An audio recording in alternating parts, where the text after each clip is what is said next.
Kenapa kita harus bertuhan Allah? Belajar memahami perbedaan antara sifat sejati Tuhan dan makhluk. Beliau membacakan Al-Quran surah ketiga Ali Imran di ayat ke-45. Kemudian dilanjutkan pada ayat yang 53 di sampai ke 55. Ada 3 pesan penting dalam ayat-ayat yang dibacakan tadi. Yang pertama, ada pesan terkait dengan penjagaan bagi setiap perempuan, penjagaan diri, sifat iffah, bagaimana menjaga diri, menjaga kehormatannya sampai dengan kemudian berumah tangga, mendapatkan keturunan yang baik. Dan itu dicontohkan oleh Sayyidah Maryam alaihissalam. Bahkan ketika dianugerahkan satu karunia yang luhur oleh Allah Subhanahu wa taala, dapat mengandung kemudian melahirkan dengan izin Allah, beliau masih mengkonfirmasi, walam yamsasni bashar, bagaimana aku bisa mengandung kemudian dapat melahirkan sementara aku tidak pernah disentuh laki-laki manapun.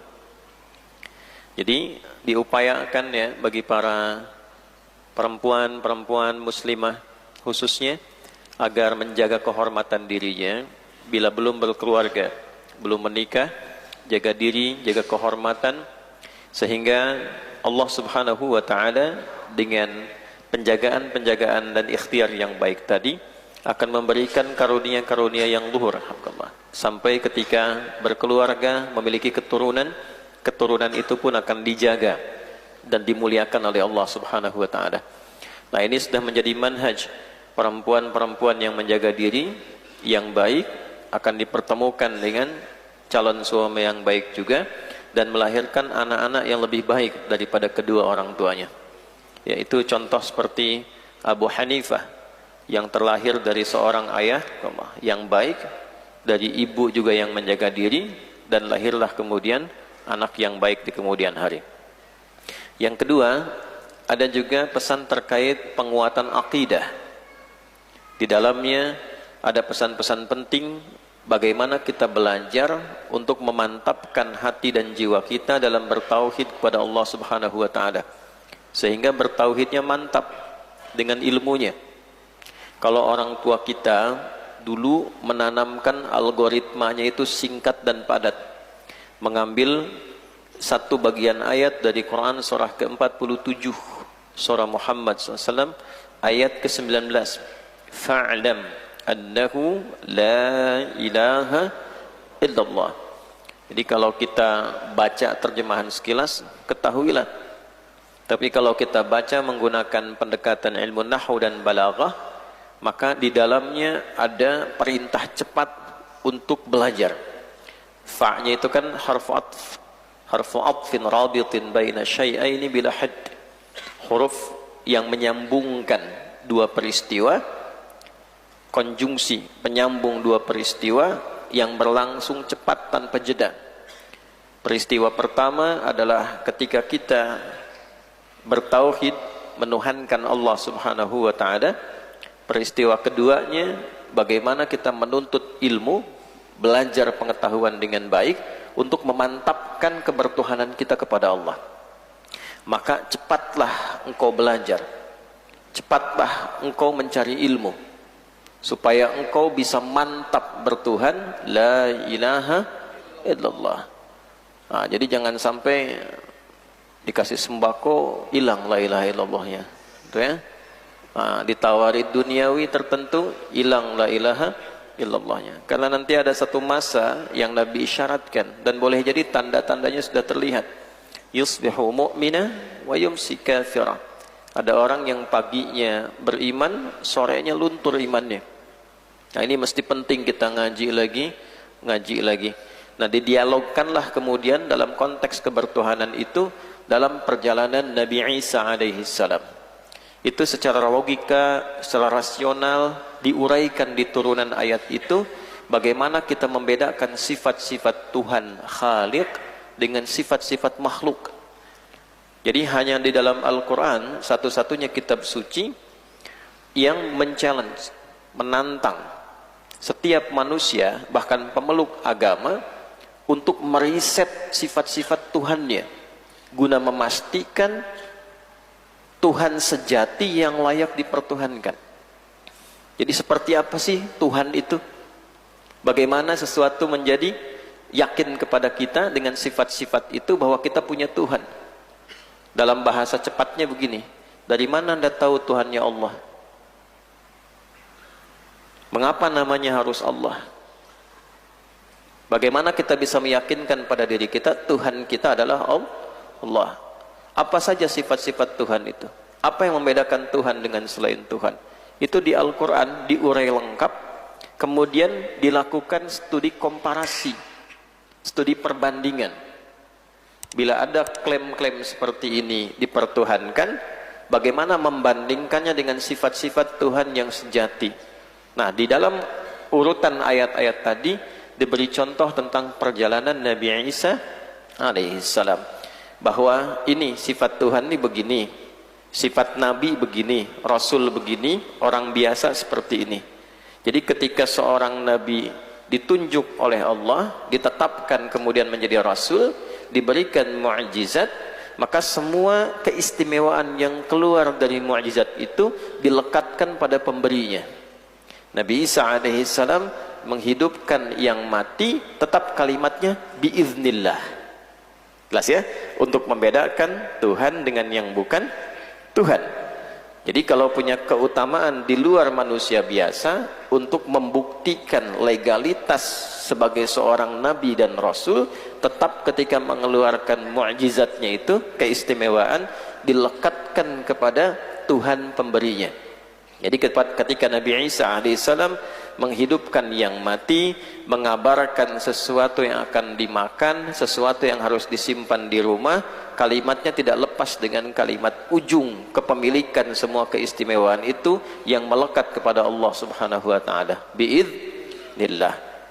Sehingga ketika ada satu kesalahan persepsi mengangkat Nabi Isa di atas kedudukan utamanya sebagai seorang nabi dan rasul, maka Al-Quran dengan sederhana mengajak logika kita untuk berpikir dengan memberikan studi komparatif, perbandingan lagi.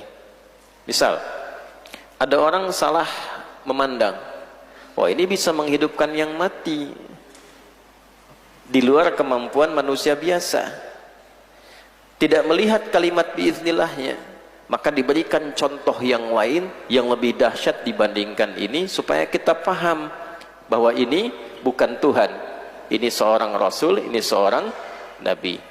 Dibandingkan dengan Al-Baqarah misalnya ayat 260, kasus Nabi Isa alaihissalam, sedikit saya perdalam ya. Ini ada seorang meninggal nih, dimakamkan, dipanggil, hidup dengan izin Allah, hidup lagi. Ada yang lebih dahsyat dibanding ini, namanya Nabi Ibrahim alaihissalam. Diberi contoh oleh Allah ketika beliau meminta kepada Allah untuk menunjukkan bagaimana caranya menghidupkan yang mati. Maka contohnya spesifik, sederhana. Kalau ini jenazah dari mayat yang besar, ini lebih kecil, lebih canggih. Diambil burung, potong-potong dulu, jadi dari hidup ya, kemudian dipotong-potong, potongannya disimpan di beberapa bukit yang berbeda, lalu dipanggil dengan panggilan yang sama yang keluar dari lisan Nabi Isa alaihissalam setelahnya di kemudian hari, karena Nabi Ibrahim lebih duluan, ya kan? Maka dipanggil oleh beliau, ya'tinaka sa'ya, itu yang tadinya terpecah nyatu lagi, boom, datang lagi, hiduplah dengan izin Allah, menyatu kembali dari berbagai bukit, nyatu lagi. Wa idh qala Ibrahim rabbi arini kaifa tuhyil mauta qala awalam tu'minu qala bala walakin liyatma'inna qalbi qala fakhudh arba'atan minat tayr. Nabi Isa mayatnya satu, Nabi Ibrahim 4 sekaligus. Nabi Isa berapa? 1, Nabi Ibrahim berapa? 4. Arba'atan minat tayr. Kemudian potong-potong tuh ya, simpan di setiap bukit yang berbeda-beda. Tsumma du'uhunna ya'tinaka sa'ya, panggil, hidup dengan izin Allah, dengan izin Allah menyatu lagi hidup. Nah, lebih canggih mana? Nabi Isa, Nabi Ibrahim? Nah, nanti di beberapa turunan ayat lain disoal mengapa yang ini dipertuhankan, yang ini tidak menjadi Tuhan. Nah, terus nanti ada logika yang kedua. Karena Nabi Isa itu lahirnya hanya dari seorang ibu, tidak ada ayahnya. Nabi Ibrahim ada ayah dan ibunya. Maka Al-Quran muncul dengan logika yang kedua. Inna mathala Isa kamathali Adam. Ya, Isa dengan Adam nggak ada bedanya, manusia juga kata Allah, dan lebih canggih Adam. Nabi Isa lahir dari seorang ibu, tidak ada ayahnya. Nabi Adam tidak ada ayah, tidak ada ibu. Kenapa Isa dipertuhankan, Adam tidak? Nanti lebih dahsyat lagi, Allah tunjukkan semua jenis penciptaan dari berbagai aspek yang tanpa ayah, tanpa ibu. Adam alaihissalam tidak ada ibu, tapi sumbernya diambil dari seorang ayah, Hawa. Tidak ada ayah, tapi dari ibu, Isa. Ada ayah, ada ibu, antum. Nah, jadi kalau Allah mau, semua jenis penciptaan bisa terjadi. Nah, itu intinya apa? Intinya belajar tauhid yang kuat, yang penting, karena ada masa-masa bertauhid itu tidak mudah. Yang ketiga, ini yang terakhir, jika ingin kita mendapatkan sisi keimanan yang kuat, beribadah yang kuat, maka berupayalah kita berjamaah, mengenal sahabat-sahabat, berkelompok dengan baik. Apalagi jika merasakan lingkungan sekitaran kita sudah terlihat tanda-tanda yang kurang kondusif untuk menjaga nilai-nilai agama, maka jangan soleh sendirian. Nah, penting semacam ini, ke masjid, mencari sahabat-sahabat yang baik, ngaji dengan baik. Falamma ahassa Isa minhumul kufra qala man ansari ilallah. Ketika Nabi Isa alaihissalam mendeteksi potensi-potensi penyimpangan, kekufuran dalam komunitasnya, maka beliau mulai mencari, menetapkan jamaah-jamaah spesifik yang mau konsisten, istiqamah, menjaga kehidupannya dalam rangka beribadah kepada siapa? Allah subhanahu wa ta'ala.